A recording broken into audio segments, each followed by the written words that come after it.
It's hard to believe I find myself in this moment, discussing this very topic. Yet, here we find ourselves. To be candid, I never imagined it would reach this point. Yet it did. And now I find myself in solitude. Allow me to introduce myself.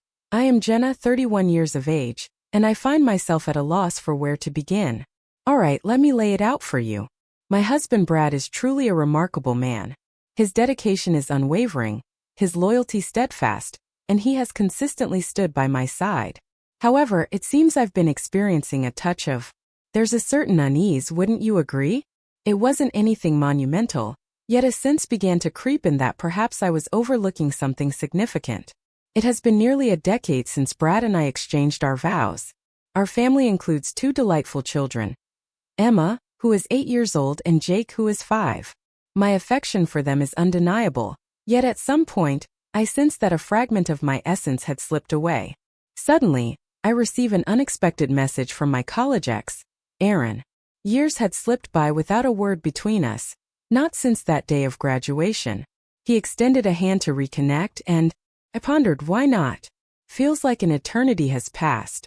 Those days were filled with joy and unforgettable moments. There's no harm in having a conversation, is there? I responded to his message, only to discover that he was organizing a birthday celebration in California. And would you believe it? He extended an invitation to me. Every cost covered. A man was inviting me to fly out, offering me a place to stay with him for the weekend. Initially, I found it somewhat peculiar, yet I shrugged it off.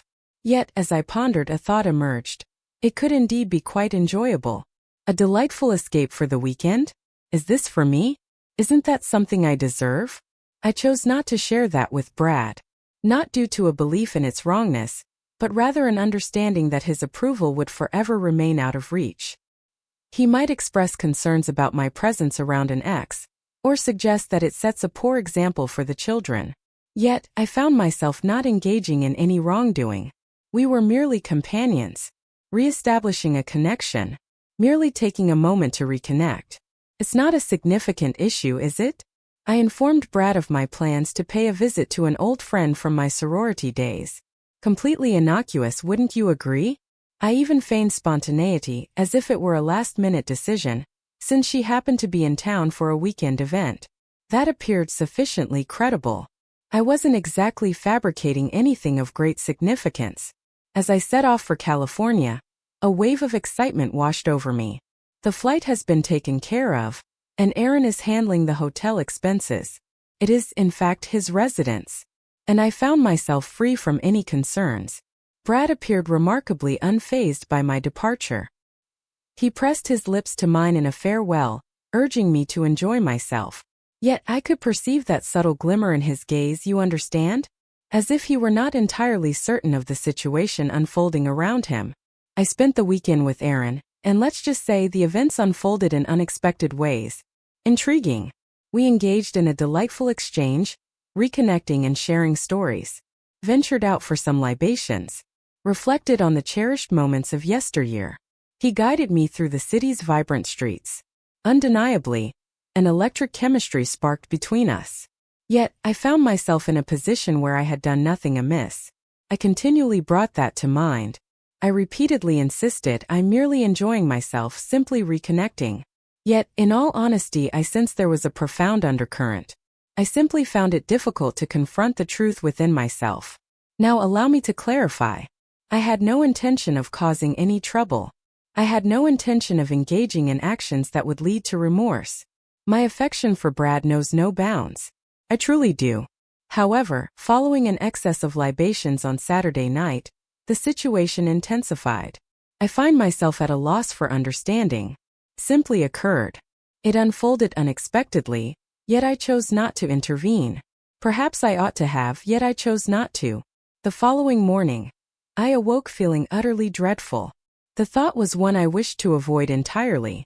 I reassured myself that I would simply attribute it to one of those occurrences. I indulged in a few more drinks than I intended. I was merely releasing some pent-up energy. Aaron and I chose not to discuss it, and I had no desire to do so.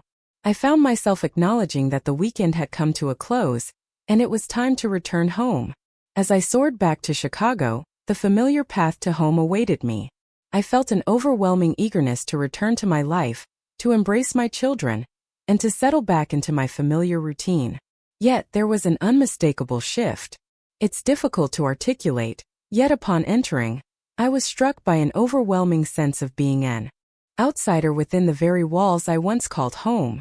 Brad occupied the couch, his gaze fixed on the flickering screen of the television. As I entered, his gaze met mine with an icy intensity. He remained silent for a moment, yet the tension in the air was palpable. "Hey, how was the trip?" he inquired, his tone devoid of inflection. "It was acceptable," I remarked. I attempted to maintain a sense of ease, to project an air of normalcy, yet beneath the surface, all was far from ordinary. A sensation coursed through me. Words eluded me in that moment. It was evident that something was amiss. His silence was not merely a response to my fatigue. It transcended mere existence. He wore his emotions like a heavy cloak, and though I sensed his turmoil, the reasons behind it remained shrouded in mystery. It was beyond me to fathom a plausible explanation for his discontent. "I hope I haven't done anything amiss, have I?" I shifted the conversation, engaged in light banter, and spoke about the children. Yet he refused to accept it. He remained seated, his gaze fixed upon me, wearing an expression that eluded my understanding. The stillness enveloped everything, heavy and profound. At last, after what seemed like an eternity, he spoke. "Jenna, what truly transpired this weekend?"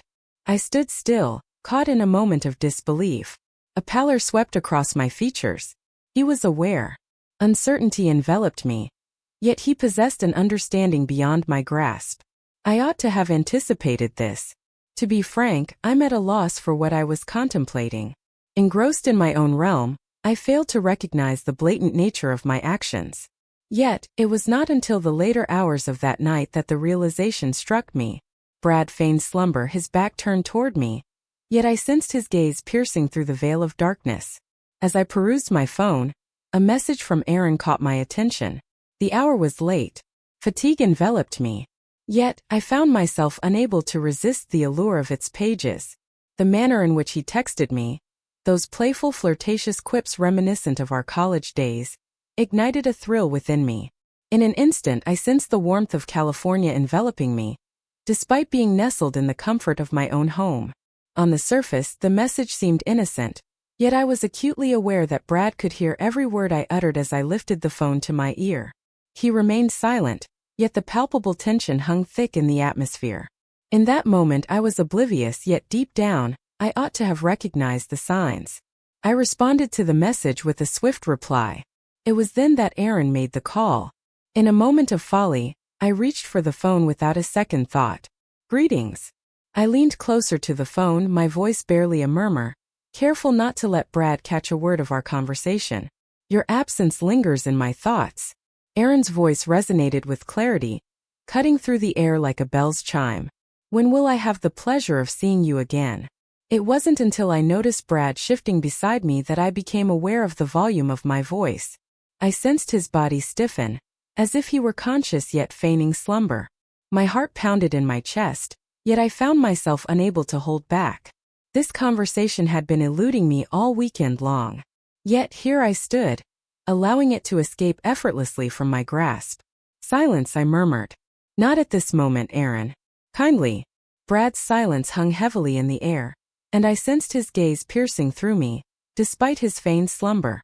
I swiftly ended the call and placed my phone face down on the nightstand, attempting to maintain an air of nonchalance. Yet the moment had passed. Brad's mood seemed to change in an instant. He remained silent that night. He failed to bring up the call, the text, or anything at all. Yet I sensed that the thought lingered in his mind. It was evident that he was beginning to piece everything together. The days that followed descended into a deeper abyss. Brad began to pose a series of seemingly trivial inquiries, small details that I never imagined would hold significance. "Have you secured your flight using points? Did you happen to use the credit card for your plane ticket?" I continued to dismiss him, assuring him that it was nothing of consequence. Yet with each inquiry, a deeper sense of guilt enveloped me. It was a moment that should have sparked my awareness. He had caught on to my intentions. He began to observe the peculiar actions I had taken. He was assembling the pieces even in silence. Then arrived the bank statement. Brad was meticulously sifting through our finances, as he often does, scrutinizing bills, balances, and everything in between. It was at that moment he became aware. He withheld the information initially, yet the expression on his face as he gazed at the screen spoke volumes.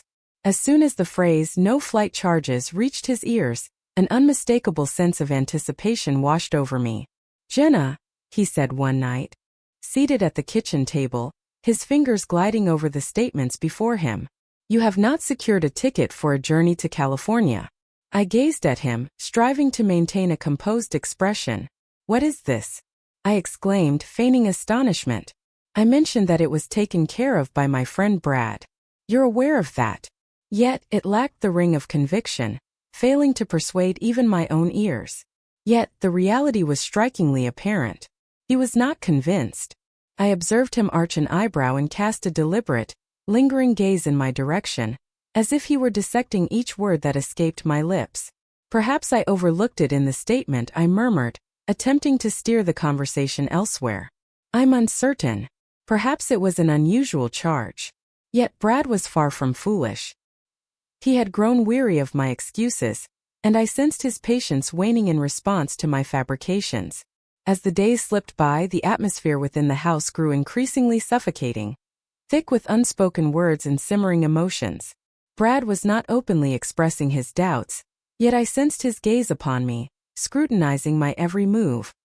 He hung on every word I uttered, and with each syllable, I felt as though I were treading lightly upon fragile shells, wary of the slightest misstep. On a fateful night, it unfolded. He requested to borrow my phone. Initially, it didn't cross my mind at all. I passed it to him casually, yet I couldn't help but observe the way he grasped it. He was doing more than merely checking his messages or making a call, as he had claimed he would. He clutched it as if navigating a tumultuous journey. Initially, I remained silent. I assumed he would return it, and that would conclude the matter. Yet, in that moment I noticed him hesitate. His finger glided over the screen, brows knitting together in concentration. Though his gaze was averted, I sensed the weight of his attention, as if he were deciphering something profound within the silence.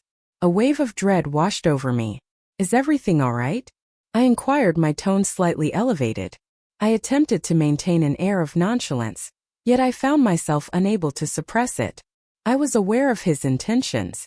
"I'm just checking something," he said, his voice sharp and precise. Moments later, he raised his gaze to meet mine, his eyes brimming with an emotion I struggled to identify. "Are you absolutely certain there's nothing you'd like to share with me, Jenna?" A wave of pallor washed over me, leaving my face devoid of color. I felt an overwhelming urge to shout, to articulate my thoughts, to weave a falsehood. Yet the words remained trapped within. I simply gazed at him, fully aware that he had uncovered it all. He fell silent, words escaping him. He passed me the phone, and in that moment I realized he had caught sight of the messages from Aaron. He had witnessed it all, the messages, the phone calls, the deceit. In that moment it dawned on me that words would not be my salvation. The end had come. Brad remained silent after he passed me my phone. The atmosphere was laden with an unmistakable tension, as if he were grappling with the chaos swirling in his mind. Yet I had no intention of yielding. I had no intention of confessing anything. I had faced the consequences in the past, undoubtedly, but I was resolute in my determination to ensure he didn't believe he was justified in this instance. Not after all that I had sacrificed for him. Not after all that he understood I had given up. This was merely a miscommunication. I still have the ability to charm my way out of this predicament. I gazed at my phone screen, committing to memory the message Aaron had just sent before Brad snatched it away. "My heart aches for you, darling. I eagerly anticipate our upcoming meeting." I swiftly erased it, yet I was acutely aware that Brad had caught a glimpse of it. He regarded me with a chilling, penetrating gaze. The warmth surged through my cheeks, my heart pounding with fervor. I simply needed to maintain my composure to keep things under control. "Jenna," he murmured, his voice softer yet brimming with incredulity. "Are you truly going to deceive me at this moment? I perused your messages. I witnessed it all. I came across the details of the flight. Aaron's name appeared repeatedly before my eyes. I caught wind of the conversation. A wave of panic began to wash over me. Yet I refused to succumb to his victory. Absolutely not. I don't know what you're talking about, I said, striving to keep my voice steady, even as my hands trembled. I have conveyed this to you, Brad. I visited a dear companion from my university days. It is of no consequence. You're exaggerating this situation significantly. Brad inhaled deeply, as if he were stifling the fury that simmered within him. Jenna, the truth remains elusive in your words. You visited Aaron, didn't you? You ventured out there, and yet you stand before me, weaving a tale that isn't true. And you don't even feel remorse. Do you really believe this is merely a harmless little excursion? I was astonished by the extent to which this was unfolding. Fury coursed through me. A flush of humiliation painted my cheeks, yet retreat was not an option I would entertain. I was unable to. I assure you I speak the truth. I acted without fault. I folded my arms tightly across my chest, a sudden surge of frustration bubbling within me. What is the reason for all this fuss? A longing for escape tugged at my soul. I felt the urge to reach out to someone who truly understands me, you know? You failed to grasp that concept. Is this for real at this moment? Brad's voice escalated, his irritation finally surfacing. You ventured to another state, fabricating tales about your companions and the reasons for your departure. And now you claim that I lack understanding? I understand. I understand far better than you might imagine. My breath came in heavy gasps, a struggle to maintain my composure. It was hard to fathom that he was behaving in such a manner. It was merely a journey. I didn't feel as though I had committed any wrongdoing. Perhaps if I could just make him understand that, everything might eventually settle down. It was an error. I regret the untruth I spoke. Yet I maintain that my actions were not in error. You seem to be responding with excessive emotion. For what felt like an eternity, Brad remained silent. He remained there, observing me, as if he anticipated the moment I would finally understand. Yet, I had no intention of offering an apology. This is not suitable for that purpose. Not for something so trivial. At last, Brad pivoted and made his way out of the room. I believed he had reached his conclusion. Yet deep down I understood he was far from finished. His murmurs reached my ears, a soft whispering beneath the surface. The words eluded me, yet I found myself indifferent to their absence. He was simply furious. He would eventually move past it, yet he remained stuck. I could hear him sifting through things in the living room. I entertained the notion that he might choose to depart, perhaps seeking refuge elsewhere for a time. He was beyond reproach. I found myself behaving like an utter fool. Yet I found myself unwilling to confront the truth. Not at this moment. Moments later I heard him reach for his phone. Initially it didn't capture my attention, but then I noticed him dialing the numbers. I stood still, caught in a moment of sheer disbelief. My heart froze in that moment of revelation, as the truth of his actions dawned upon me. Brad picked up the phone to call Aaron. The moment the phone began to ring, I felt it in my bones. A chill swept through my entire being.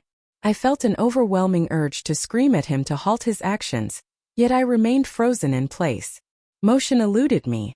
The weight of guilt enveloped me once more. Yet I found myself beyond redemption. Though Brad remained quiet throughout the call, the conversation resonated in my ears with striking clarity. He sought the truth from Aaron. He inquired about all the information he sought. And that was the moment it struck me. This had transcended mere disagreement. This was the moment, the conclusion of all that exists. As Brad re-entered the room, his complexion had taken on a ghostly hue. His eyes were steely, more frigid than I had ever witnessed them before. He remained silent, his voice steady, yet an intense fury flickered in his eyes, sending a shiver down my spine. Are you intent on continuing this deception, Jenna? He inquired, his tone steady yet tinged with fury. Are you really trying to say you didn't make the trip to California to visit your ex? Are you really trying to convince me that you didn't spend the weekend with him, boarding a plane I was unaware of, and staying at his place? Do you wish to continue engaging in this game? The walls of the room seemed to constrict around me, suffocating in their embrace. A cry of protest lingered on the tip of my tongue, A desperate urge to assert my innocence, yet silence enveloped me instead. I found myself without a solid foundation to support my stance. Brad possessed every piece of evidence. Aaron had verified all the details. And still I found myself unable to acknowledge it. I did nothing wrong, I exclaimed, more to my own ears than to his. I did not. Pause was essential for me. I sought the presence of another, a soul who could grasp my essence, someone distinctly apart from you. It seems you never truly heard me, Brad. Your time is consumed, your attention devoted entirely to the children. A longing stirred within me, a desire to experience that spark once more. Brad's expression contorted in a mix of astonishment and incredulity. So you've chosen to seek solace in the familiar embrace of your past love? Is that truly your answer? Were you unable to speak with me? Was it so difficult to express your unhappiness? Did you really resort to deception and dishonesty? A lump began to rise in my throat. I did not engage in any dishonest behavior. You failed to grasp the essence of it. You simply failed to comprehend the essence of the matter. He lingered in silence, his gaze fixed upon me for what felt like an eternity. He shook his head slowly, a wave of disappointment washing over his features. I understand, Jenna. I understand far better than you might imagine. Your decision has been made. A sensation of suffocation enveloped me. Breath eluded me, thoughts slipped away. My thoughts whirled in a chaotic dance. A surge of desperation coursed through me. I yearned to cry out, to flee, to mend what was broken. Yet I found myself unable to do so. In that instant I realized that everything was different now. Brad let out a weary sigh. His voice reduced to a mere whisper. This cannot continue. I can no longer maintain the facade that all is well while you engage in these actions without my knowledge. And in an instant the door crashed closed on all that I believed we shared. Uncertainty enveloped me as Brad finally uttered the words I never anticipated. He wanted a divorce. Somewhere within, I suppose I had an inkling that it was inevitable. Yet, the moment those words escaped his lips, it struck me with the force of a freight train. The atmosphere in the room was dense, almost stifling. I felt an overwhelming urge to argue, to scream, to utter anything that might compel him to remain. Yet, beneath the surface an undeniable truth lingered. It was far too late. Everything had already been laid to waste. You've made your choice, Brad reiterated, his tone icy yet unwavering. All the essentials are already in my possession. The flight receipts, the text messages, Aaron's number stored in your phone. I refused to feign that all is well any longer. I refrained from engaging in any debate. What was the purpose? I had deceived, betrayed, and shattered his trust irreparably. A wave of emotion washed over me as I gazed at him, the man who had once held my heart, the one who had bestowed upon me so much, now regarding me as if I were an unfamiliar face. Apologies escaped my lips in a whisper, yet they resonated with emptiness. Apologies for what exactly? Apologies for being discovered. Apologies for the chaos I've caused. I apologize for the turmoil that nearly cost me my family. Yet Brad had ceased to pay attention. His gaze was weary, his countenance devoid of emotion. Apologies are offered, yet the understanding remains elusive. You never grasped the extent of my sacrifices for this family, and now you've carelessly discarded it all for a fleeting excitement with your ex. Tears threatened to spill over. Regret washed over me as I yearned to reclaim what was lost, yet I found myself powerless to do so. The harm had been inflicted. The lies and deceit were irrevocable, woven into the very fabric of reality. And even if I had the power to change things, I understood in my heart that Brad would never regard me with the same eyes again. Please refrain from attempting to call me. Don't attempt to mend this, Brad continued, his voice now a gentle murmur, yet retaining its resolute edge. I am initiating the process of divorce. I am determined to secure full custody of the children. You will need to untangle your own chaos. Words eluded me, leaving me speechless in response. My throat felt constricted, and my stomach twisted in turmoil. I had shattered the bonds of my marriage. I had forsaken the one soul who cherished me without reservation. Brad exited the room and I remained there, utterly devoid of feeling. I settled onto the couch, thoughts swirling in a tempest, my heart shattering within me. This was not the vision I had for my life's unfolding. This was not the outcome I envisioned when I rekindled my connection with Aaron. I believed it would be harmless. I believed I had the strength to manage it. Yet I found myself mistaken. I made an attempt to contact Aaron, to share the unfolding situation with him. Perhaps he would set this right. Perhaps he would desire me as I once believed he did. Yet, when I reached out to him, it felt as though I was conversing with someone entirely unfamiliar. His voice carried an icy detachment, echoing with a sense of distance. "Jenna, I find myself at a loss regarding your situation. Yet I realize I cannot continue down this path. I believed we shared a connection, yet in light of all that has transpired, I find myself at an end." In that moment the realization struck me. Aaron did not harbor feelings of love for me. He did not hold the key to my troubles. He was merely a misstep in my journey, another soul I had employed to bridge the emptiness within me. And now he seemed to want nothing to do with me. I reached out to him through texts, calls, and even desperate messages, yet he chose to ignore me. With each attempt to connect, the sense of losing everything deepened within me. As the weeks slipped away, I found myself seated in solitude within the walls of a home that once resonated with laughter and warmth. The children were in the company of Brad, and I found it hard to hold him accountable. He was the steadfast foundation. He was the constant presence, the one who had always stood by. And now he was forging ahead, leaving me behind. I pondered over it all. I reflected on the deception I had woven, how I had cast aside my marriage for a mere whisper of thrill. And now I found myself with nothing. Absent are Aaron, Brad, and the warmth of family. I had incinerated every connection I had ever forged. What could possibly be more disheartening? I found myself questioning the depths of my remorse. While a sense of pity washed over me, there lingered an undeniable truth within. I could not bring myself to acknowledge my actions. I remained oblivious to the extent of my error. I endeavored to gather the fragments, yet they no longer aligned. Brad was forging ahead, and I found myself powerless to halt his progress. At last, he had escaped the web of deceit I had woven around him, and in truth, he was worthy of something far greater. I had pulled him into this chaos, and now it was far too late for any hope of resolution. Aaron, he had departed as well. He had pierced the veil of my facade. There was no way I could hold him accountable. He was woven into the fabric of my past, and I had envisioned him as a thread in the tapestry of my future. Yet now, even he sought to distance himself from me. In that moment, I found myself enveloped by a profound sense of regret, accompanied only by the haunting stillness that echoed the weight of my decisions. I had cast aside it all, my marriage, my family, and the very essence of who I once was. Yet, the moment for apologies had slipped away. Brad had reached a conclusion, and he was advancing without my presence. And what of Aaron? Indeed, Aaron had already progressed beyond that chapter. Ultimately, it seems I received precisely what was due to me.